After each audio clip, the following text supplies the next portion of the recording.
منطقی دلیل یہ کام کرتی ہے کہ وہ اس کنڈیشننگ یا اس ذہنی رکاوٹ مینٹل بلاک کو توڑ کر اس مصنوعی پردے کو فطرت کی آنکھ سے ہٹا دے۔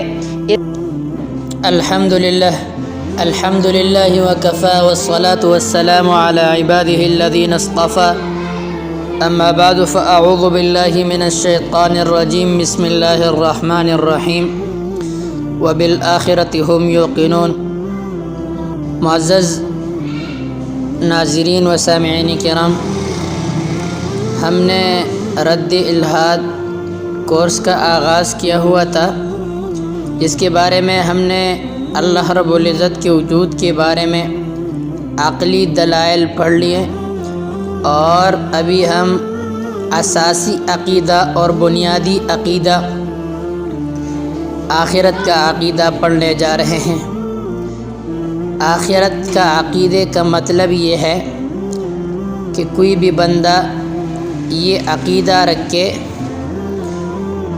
کہ اس دنیا میں میری جو پیدائش ہوئی ہے وہ ایک مقصد کے تحت ہوئی ہے، اور اس مقصد کے تحت میں زندگی گزاروں گا، اور پھر مجھے مرنا ہے، اور مرنے کے بعد دوبارہ میں نے زندہ ہونا ہے، اور مجھے دوبارہ اٹھا دیا جائے گا، میری بعثت ہو جائے گی، اور میرا حساب کتاب ہوگا، اور پھر اس کے بعد میرا جنت یا جہنم کا فیصلہ ہو جائے گا۔ تو دراصل میں خدا اور آخرت کا معاملہ بظاہر غیبی دنیا یعنی ان سین ورلڈ سے تعلق رکھتا ہے، مگر حقیقت یہ ہے کہ وہ فطرت انسانی کا ایک لازمی حصہ ہے۔ انسان کی فطرت خدا اور آخرت کے معاملے کو ایک معلوم صداقت کے طور پر جان لیتی ہے۔ اصل یہ ہے کہ خدا کے معرفت کے دو درجے ہیں، ایک عقلی اور دوسرا فطری۔ خدا اور آخرت کے وجود کو عقلی سطح پر ماننا اس معرفت کا صرف ابتدائی درجہ ہے، جبکہ خدا اور آخرت کے وجود پر فطری سطح پر یقین کرنا اس کا انتہائی درجہ ہے۔ تو دیکھو، آخرت اور خدا کا معاملہ یہ دراصل میں اگر ایک انسان فطری سطح پر اس کو تسلیم کر لے تو یہ انتہائی اور آخری درجہ ہے۔ بہرحال خدا اور آخرت کے معاملے میں عقلی دلائل کے استعمال کا مقصد صرف یہ ہوتا ہے کہ انسان کے اوپر سے شک کے پردے کو ہٹا دیا جائے، انسان کو اس مقام تک لایا جائے جہاں وہ خدا اور آخرت کے معاملے کو کم از کم امکانی صداقت اور نظریے کے طور پر قبول کر لے۔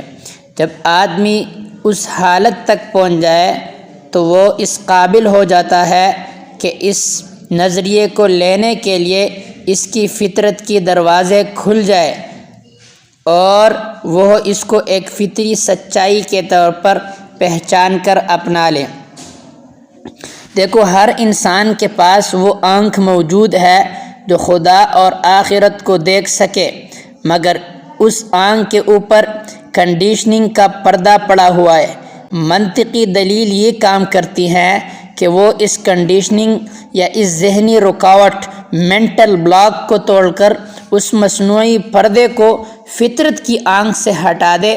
اس کے بعد انسان خدا اور آخرت کو صاف دیکھنے لگتا ہے۔ اب انسان بظاہر نہ دکھائی دینے والے خدا کے وجود پر اسی طرح کامل یقین کر لیتا ہے جس طرح ایک بچہ اپنی ماں کے وجود پر کامل یقین رکھتا ہے، حالانکہ اس نے کبھی اپنے آپ کو ماں کے پیٹ سے نکلتے ہوئے نہیں دیکھا۔ تو یہ جو عقلی دلائل دی جاتی ہیں یہ دراصل میں اس پردے کو ہٹانے کے لیے دی جاتی ہے، حالانکہ ویسے آخرت اور خدا کا معاملہ یہ جو ہے فطرت کے ساتھ اس کا تعلق ہے۔ خدا اور آخرت کا معاملہ صرف اس وقت تک منطقی بحث کا موضوع رہتا ہے جب تک کہ آدمی کے ذہن کا مصنوعی پردہ ہٹا ہوا نہ ہو۔ غور و فکر یا منطقی استدلال کے ذریعے جب یہ پردہ ہٹ جائے تو انسان اپنے خدا کو خود اپنی داخلی معرفت کے تحت پہچان لیتا ہے۔ اب خدا اس کے لیے تمام معلوم چیزوں سے زیادہ معلوم واقع بن جاتا ہے۔ منطقی دلیل کا کام صرف یہ ہے کہ وہ انسان کو فطرت کے دروازے تک پہنچا دے۔ فطرت کے دروازے کھلتے ہی انسان خدا کو اس طرح پا لیتا ہے جیسا کہ وہ پہلے ہی سے اس کو جانتا تھا۔ انسان کی آنکھ پر پٹی بندھی ہوئی ہے۔ اگر پٹی بندھی ہوئی ہو تو ضرورت ہوتی ہے کہ سورج کے وجود کو اس کے لیے دلائل سے ثابت کیا جائے، لیکن جب آنکھ کی پٹی ہٹا دی جائے تو اس کے بعد سورج کو ماننے کے لیے اسے کسی دلیل کی ضرورت نہیں ہوتی۔ یہی معاملہ خدا کا ہے۔ خدا کا شعور انسان کی فطرت میں آخری حد تک سمایا ہوا ہے۔ اصل ضرورت صرف فطرت کا پردہ ہٹانے کی ہے، اور دلیل کے ذریعے جب فطرت کا پردہ ہٹا دیا جاتا ہے تو انسان خدا کو اس سے زیادہ یقین کے ساتھ دیکھنے لگتا ہے جتنا کہ ایک کھلی آنکھ والا آفتاب کو اور سورج کو دیکھ رہا ہو۔ دیکھو، ایک پروفیسر صاحب ہے، پروفیسر فلپ ہیٹی نے اپنی کتاب ہسٹری آف عربس میں قرآن کا تذکرہ کرتے ہوئے لکھا ہے کہ قرآن کے سب سے زیادہ پر اثر حصے وہ ہیں جو آخرت کے معاملے سے بحث کرتے ہیں۔ جن غیر مسلموں نے قرآن پڑھا ہے وہ عام طور پر اسی قسم کے تأثر کا اظہار کرتے ہیں، مگر عجیب بات ہے کہ مسلمانوں کو سب سے کم جو چیز قرآن میں ملتی ہے وہ یہی آخرت ہے۔ مسلمان ہر چیز قرآن میں پا لیتے ہیں مگر اسی چیز کو نہیں پاتے جو قرآن میں سب سے زیادہ بلکہ ہر صفحے پر پھیلی ہوئی ہے۔ اس کی وجہ یہ ہے کہ غیر مسلم عام طور پر خالی الذہن ہوتا ہے، وہ صرف یہ جاننے کے لیے پڑھتا ہے کہ قرآن میں جو کچھ لکھا ہے وہ کیا ہے۔ چنانچہ جو کچھ قرآن میں لکھا ہے وہ اس کو کسی کمی بیشی کے بغیر پا لیتا ہے، مگر مسلمانوں کا معاملہ اس سے مختلف ہے۔ مسلمان زیادہ تر دو جذبے کے تحت قرآن پڑھتے ہیں، یا ثواب کے لیے اور یا فخر کے لیے۔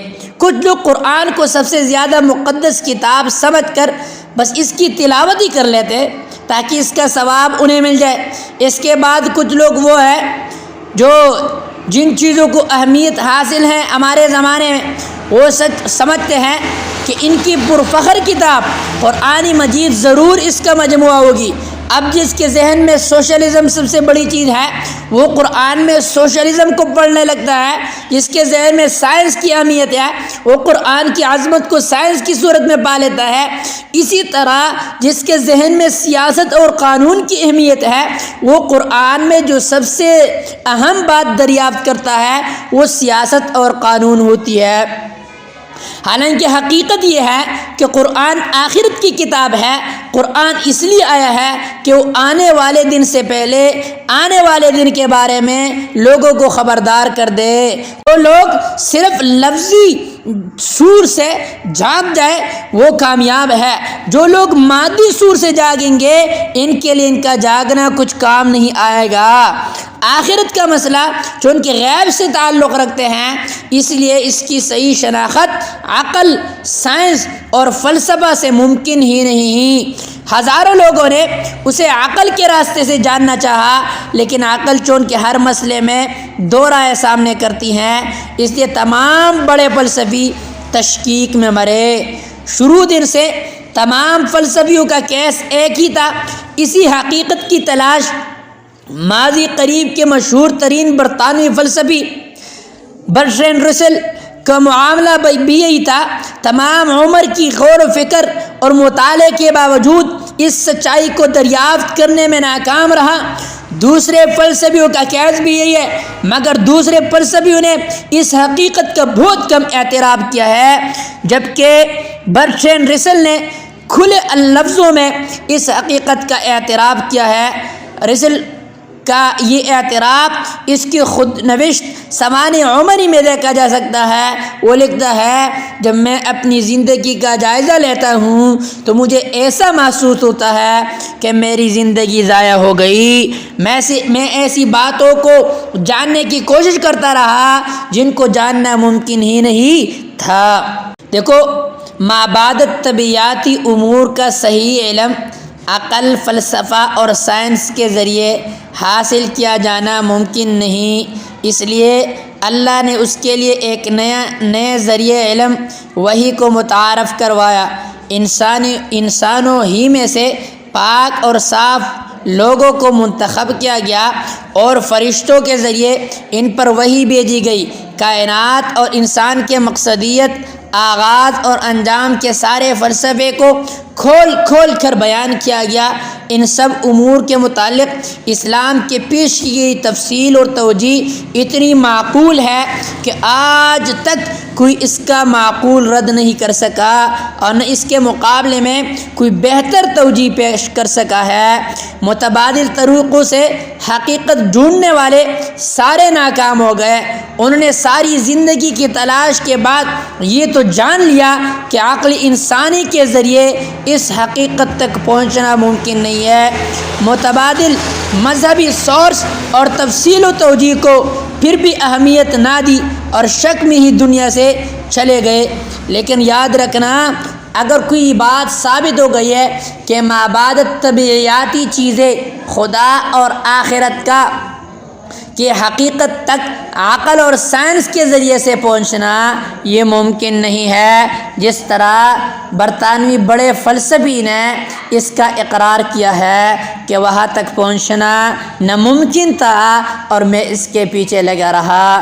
لہٰذا آخرت کا عقیدہ اور خدا کا عقیدہ یہ انسین ورلڈ کے ساتھ جس کا تعلق ہے اور عقل اور سائنس کے ذریعے یہاں تک پہنچنا یہ انسان کی بس کی بات نہیں ہے۔ دیکھو، آخرت کے عقیدے کے بارے میں آج جو ہم نے پڑھا یہ ابتدائی لیکچر تھا، اور انشاءاللہ آخرت کے عقیدے کے بارے میں آئندہ بھی ہم اس سلسلے کو جاری رکھیں گے۔ دیکھو، یہ الہاد کورس اس لیے جو ہے ہم نے شروع کی تاکہ آپ لوگوں کو پتہ چل جائے کہ الہاد کیا ہے۔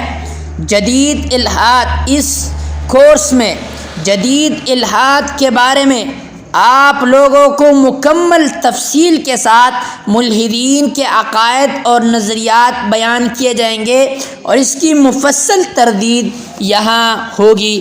اللہ ہم سب کو عمل کرنے کی توفیق عطا فرمائے۔